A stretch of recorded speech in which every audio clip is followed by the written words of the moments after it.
ಕರ್ನಾಟಕದ ಮುಸಲ್ಮಾನರು ನೀವು ಕೇಳ್ತಾರೆ ಇದ್ರೆ 2B ರಿಸರ್ವೇಶನ್ ರಿಸ್ಟೋರ್ ಮಾಡಿ ಪರ್ಸೆಂಟೇಜ್ ರೈಸ್ ಮಾಡಿ ಅಂತ ಮುಟ್ಟೋದೇ ಇಲ್ಲ, ನಿಮ್ಮನ್ನ ಕೇರೆ ಮಾಡಲ್ಲ.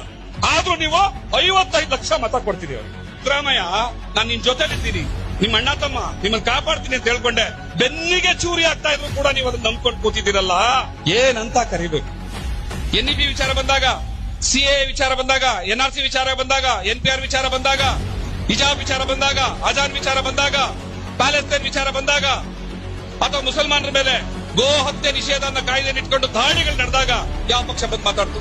ಯಾರು ಇಲ್ಲ. ಬಾಬಾ ಸಾಹೇಬ್ ಅಂಬೇಡ್ಕರ್ ಸಾರ್ವಜನಿಕವಾಗಿ ಚುನಾವಣೆಗೆ ನಿಂತಾಗ ಅವರಿಗೆ ಸಿಗೋ ಓಟ್ ಎಷ್ಟು ಗೊತ್ತಾ?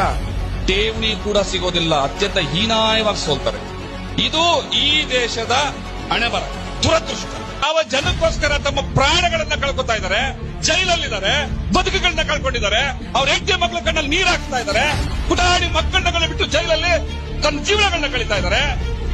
ಆ ನಾಯಕರು ಕಟ್ಟದ ಪಕ್ಷ ಬಂದು ಕೇಳ್ತಾ ಇದ್ದಾರೆ, ನಿಮ್ಮ ಪರವಾಗಿ ಯಾರೂ ಮಾತಾಡ್ತಾ ಇದ್ದಾಗ ನಿಮ್ಮ ಪರವಾಗಿ ನಾವು ಮಾತಾಡ್ತೀವಿ. 224 ಕ್ಷೇತ್ರಗಳಲ್ಲಿ ನೀವು ಯಾರನ್ನ ಬೇಕಾದ್ರೆ ಗೆಲ್ಸ್ಕೊಳ್ಳಿ, ಒಂದೇ ಸಲಿಗೆ SDPನ ಗೆಲ್ಸಿ ಅಂತ ಕೇಳ್ತಾ ಇಲ್ಲ. ನಿಮಗೆ ಕಾಂಗ್ರೆಸ್ಸೇ ಬೇಕಲ್ವಾ? ಗೆಲ್ಲಿಸ್ಕೊಳ್ಳಿ.